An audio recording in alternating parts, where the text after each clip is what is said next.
This is as simple as the 1965 Voting Rights Act. This is 14 pages. It's very clear. It is, someone's wanted to debate on the particulars of who and what and why. I'm a legislator. I create the entity for these, the people of America, Dr. Malveaux, the economist, to be able to design the effective approach. I silence no one. I shut no door, but I do give the facts. This commission will allow for scholars and others as members of the commission, staff, potential field hearings, and the right kind of report that the people of America, we hope, coming from all walks of life, will say, there was a harm, here is the document and proof, let us move forward with the repair. So closing on this point, I'm trying to give the media beyond a speech something to pull from.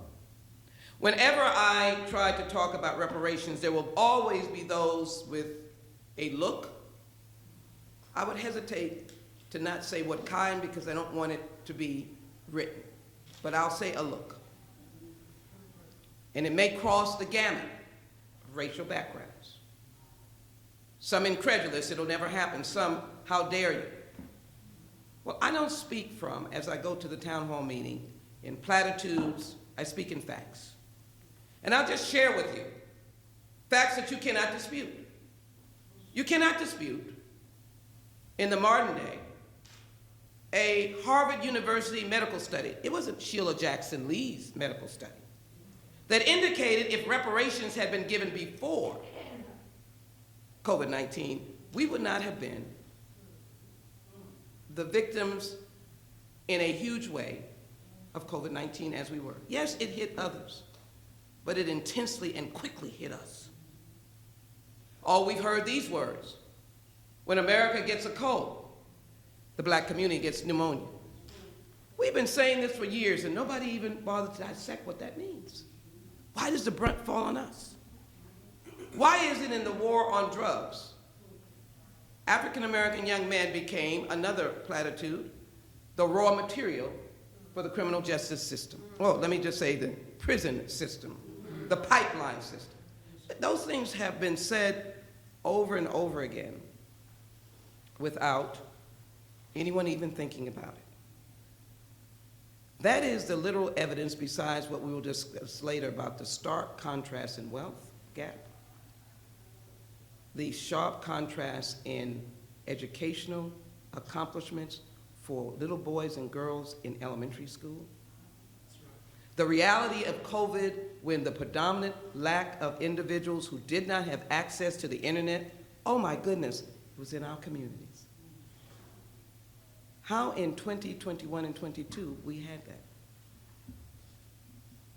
I want, for once, an acceptance of the history of the journey that African Americans have taken to be an accepted reality in America, not out of anger, but out of how do we come together to resolute what happened. H.R. 40 is 38 years on the books waiting for someone to say yes. Today we ask, with no apologies, for an executive order to be in place and to put this in place.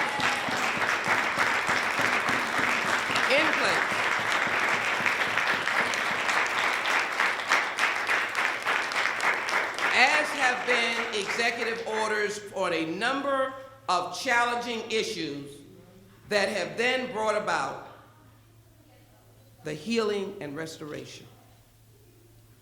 And so this reality here in Evanston, at the guidance of the team led by Councilmember Simmons, where we have seen the local government and others implement their form of H.R. 40, which I applaud because that is the uniqueness of this legislation. And as I have seen individuals be able to take advantage and benefit where they would not have that pathway. is there any less desire and need for this to be the national protocol, prototype, and to be able to, again, in any other time, as we fight for democracy in Ukraine, as we continue to stand with those valiant people. I spent the day in international meetings on Ukraine, an African-American woman. I have that kind of comprehension. Then you need to spend a day understanding the vibrance and vitality and the necessity and the imperativeness of H.R. 40 and executive order now. We are Americans too. We too are Americans. I look forward to working with my fellow Americans as we move forward on executive order H.R. 40, Juneteenth Commission, it could be called. Thank you all very much.